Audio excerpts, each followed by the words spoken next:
நால்வருக்கும் சொந்தமான ஒரு இடம். இது பொது இடமாக நம்ம கருத்து இதை நாம் செயல்படுத்த வேண்டும். அடுத்ததாக நான் உங்களுக்கு சொல்கிறது என்னன்னா, இந்த கணியன் பூகுண்டன் என்ற பெரிய சங்ககால புலவர் சொன்ன வரியில் ஒரே ஒரு வரியை மட்டும் நான் உங்களுக்கு சொல்ல, யாரும் ஒரே யாரும் கேள்வி, அது எல்லாருக்கும் தெரிஞ்சிருக்கணும். ஆனால் ஒன்று நம்ம உணரலாம், என்னன்னா நீதும் நன்றும் பெருந்தர வாரா. இந்த தமிழ் இந்த நிலைக்கு கேஜிஎஃப்ல ஆயிருக்கு காரணம் நாம தான் காரணம். நான் ஒரு கணக்கு எடுத்தேன் கொஞ்ச நாளைக்கு முன்னாடி. அபாபசார் பிளாக்ல இருந்து பாலக்காடு வரையிலும் இருக்கிற தமிழ் பள்ளிகளை கணக்கு எடுத்தப்ப மொத்தம் 38 தமிழ் பள்ளிகள் சேர்ந்துருந்தன. நான் வந்தப்ப இங்கே நிறைய தமிழ் பள்ளிக்கூடம் நிறையா 1970ஆம் வருஷம் நான் வந்தப்ப நிறைய தமிழ் பள்ளிக்கூடம் இருந்தது.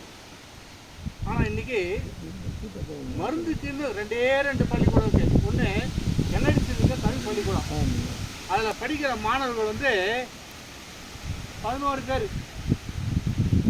அடுத்தது மிசௌரி லுத்ரன் மிஷன் ஸ்கூல்னு ஒன்று இருக்குது கல்லமொழியில்.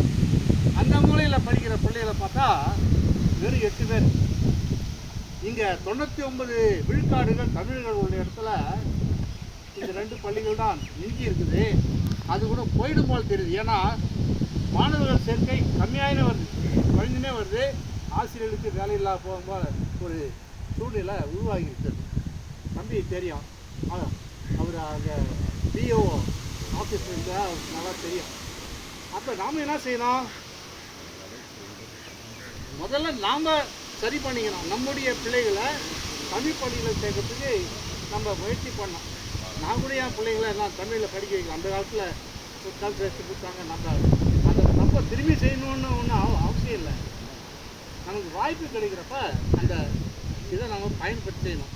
நாங்கள் கூட தமிழர் நல பேரவைன்னு ஒரு சிறிய ஒரு இடத்த நடத்தி வந்தோம். அங்கே கலாச்சார பண்பாட்டு விழா கூட நடத்துனாங்க, பொங்கல் விழா.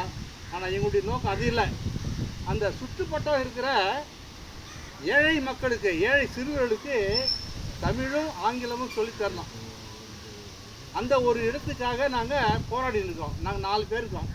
எல்லாம் கட்டுமஸ்தான வாலிபர்கள், 80 வயதை கடந்தவர்கள், 80 வயதை எட்டுபவர்கள். நாங்கள் சேர்ந்து இந்த முயற்சி செய்துக்கிறோம். கட்டாயம் செய்து முடிப்போம். எங்களுக்கு ஒரு வகுப்பறை கொடுத்துருக்காங்க நம்பெருமாள் ஸ்கூலில். அந்த வகுப்பறைக்கு வயசு 100. கூரையெல்லாம் பழுதடைஞ்சு ஒழுகுது. அந்த கூரையை சரி பண்ணிவிட்டு நாங்கள் வகுப்புகள் நடத்துறதுக்கு நாங்கள் முயற்சி எடுத்துருக்குறோம். அந்த முயற்சி கட்டாயம் வெற்றி அடைன்றது எங்களுக்கு நம்பிக்கை இருக்குது. நாங்கள் வாலிபர்கள்லாம் வரணும், முன்னுக்கு வரணும். நாங்களாம் எங்கள் சொல்ல வந்தால் எப்படி, நாங்களாம் எவ்வளோ வயசில் இருக்கோம் வாலிபர். என்ன வேண்டுதான் இருக்கு சாம்பி இருக்கு.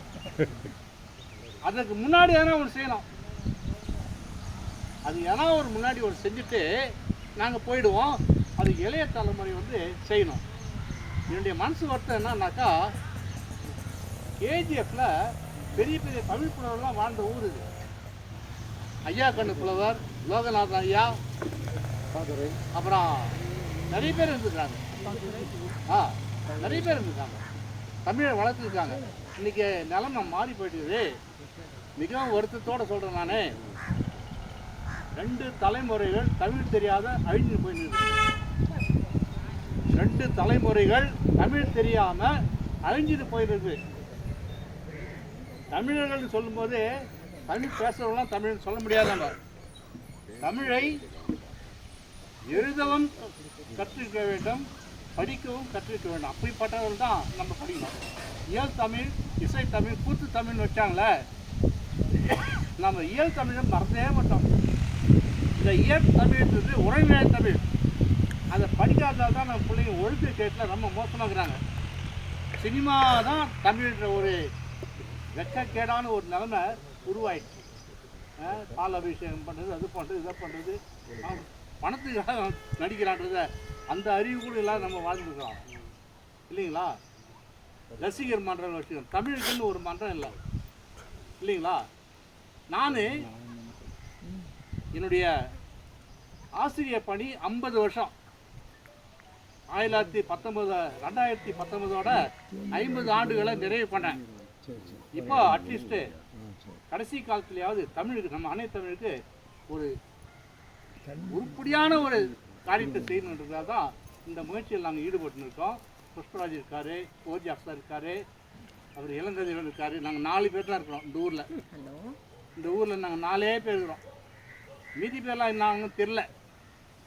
அட்லீஸ்ட் ஒரு கூட்டத்துக்காக வந்து ஒரு தமிழ் இலக்கியங்களை சொல்லிக் கொடுக்கலாம், தமிழ் இலக்கியத்தை என்னாக்குதுன்னு படித்து பார்க்கலாம். அந்த ஆர்வத்தை காட்டுறது யாருமே ஆள் இல்லை. நான் கூப்பிட்றேன், யாரும் வர மாட்டேறாங்க. இப்போ அது நிலைமை இருக்கிறதால நம்ம மேலே திருத்திக்கணும். நாம் தமிழை கற்றுக்கணும், தமிழில் என்னாருக்குன்னு தெரியணும்.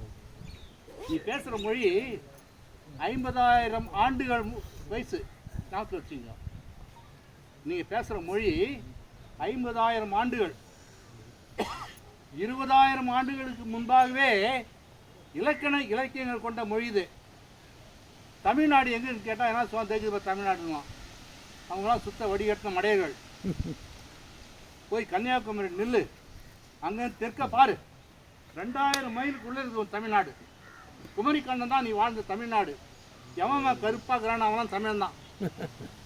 எவன் கறி புஞ்சை போட்டுக்கிறானா அவன் தான் உண்மையான தமிழ்.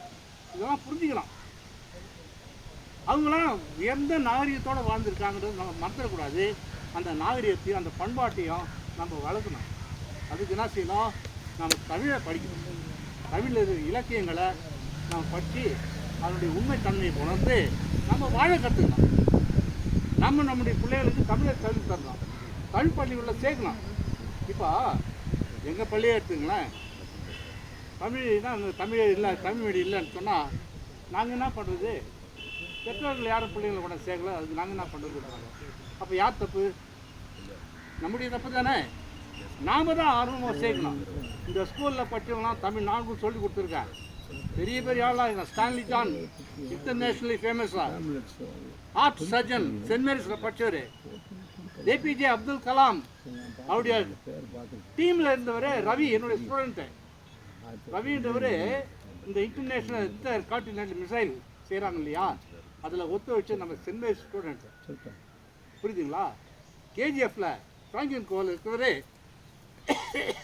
கம்யூனிசம் உலகத்துக்கு எல்லாருக்கும் பொருந்தாது, இந்த கம்யூனிஸ்ட் தத்துவத்தை ஒட்டியவர் ஃப்ராங்கின் கோக்காரர். இந்திய சூழ்நிலை அது ஒத்து வராது. இங்கே வந்து 6780 ஜாதிக்குது. இங்கே எந்த காரணத்தை கொண்டு ஒன்றும் பண்ண மாட்டான்.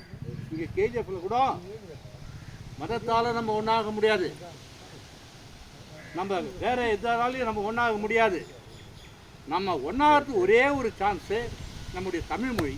மொழியால் தான் நம்ம ஒன்றாகும், வேறு எந்த இதாலையும் நம்ம ஒன்றாக முடியாதுன்னு சொல்லி நாம் ஒற்றுமையாக இருக்கலாம். தங்க வயலில் பலதரப்பட்ட கிளைகள் இருக்குது, அமைப்புகள் இருக்குது.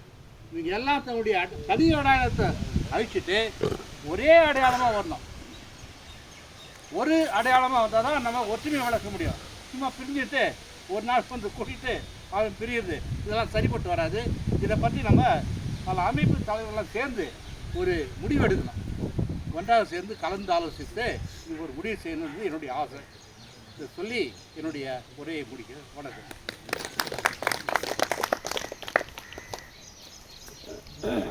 ஐயாவுடைய சிறப்பான இந்த உரைக்கு நன்றி.